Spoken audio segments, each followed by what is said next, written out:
So, you've got a 401k. Now what? Even if you leave the heavy lifting to the brainiacs at Guided Choice, it's a good idea to know how investing works. And if you're the do-it-yourself type, you need to understand how to invest appropriately.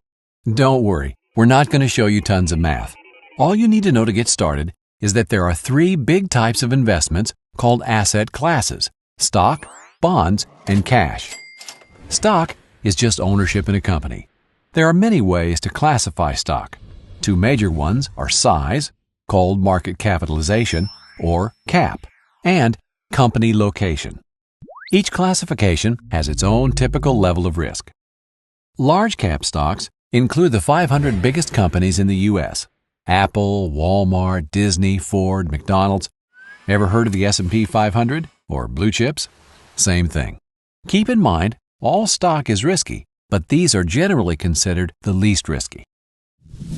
Mid-cap stocks include roughly the next 400 companies by size, smaller but still fairly well established.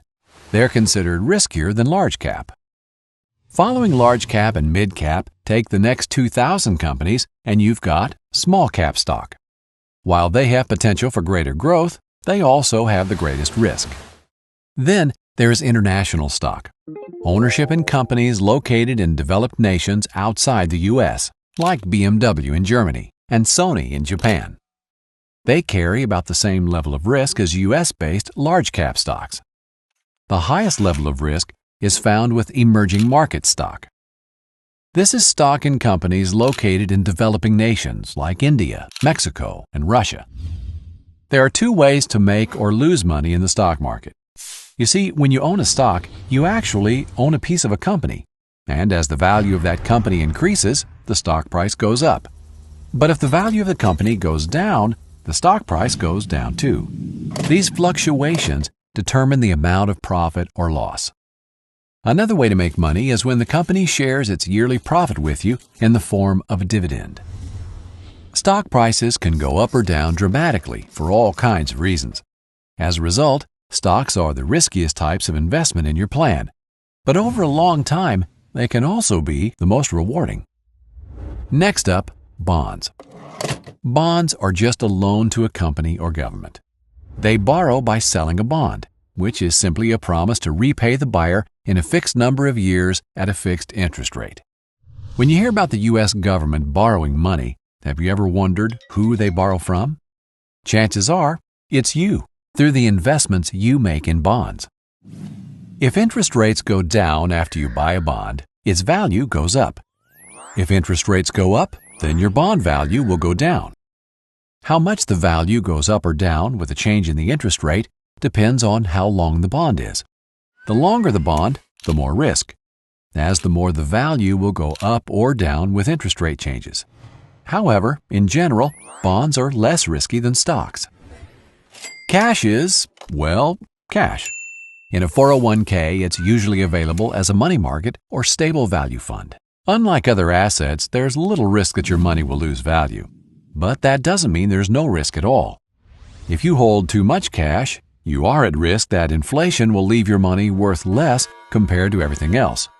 For example, in 1950, a nickel would buy you a Coke. But if you saved that nickel until today, you wouldn't have enough to buy that same Coke. Cash loses value over time. Most people with 401k plans invest in mutual funds. These hold many different individual stocks or bonds chosen by professionals for a given level of risk and potential reward. So, how do you choose the right mix for your specific needs? You may be surprised to hear that according to the majority of corporate pension plans in the world, there really is a single best way. It's called modern portfolio theory.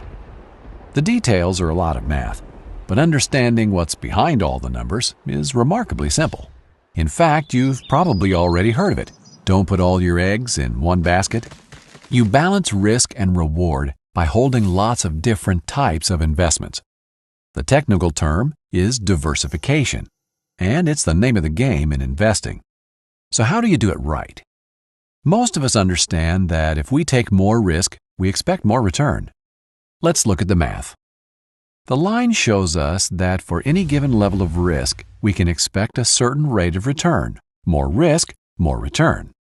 The challenge, as you may be aware, is that markets don't move in a straight line. They go up and down. The goal is to buy low and sell high. When one investment type is down, you want to buy. At the same time, you want to sell an investment that is high. In the long run, they all tend to move up, just at different rates based on risk. Remember, this is your retirement savings, so to invest well, you need to diversify. The goal of diversification is what modern portfolio theory is all about, getting an optimal rate of return for the risk in the long run. To do that, you want to invest on what is known as the efficient frontier. The details of drawing the curve are just a lot of math. You could spend the spare hours of your days creating the efficient frontier on a very large spreadsheet, or you can let experts do it for you. In fact, the answers are already right where you want them, online, and probably already in your 401k plan.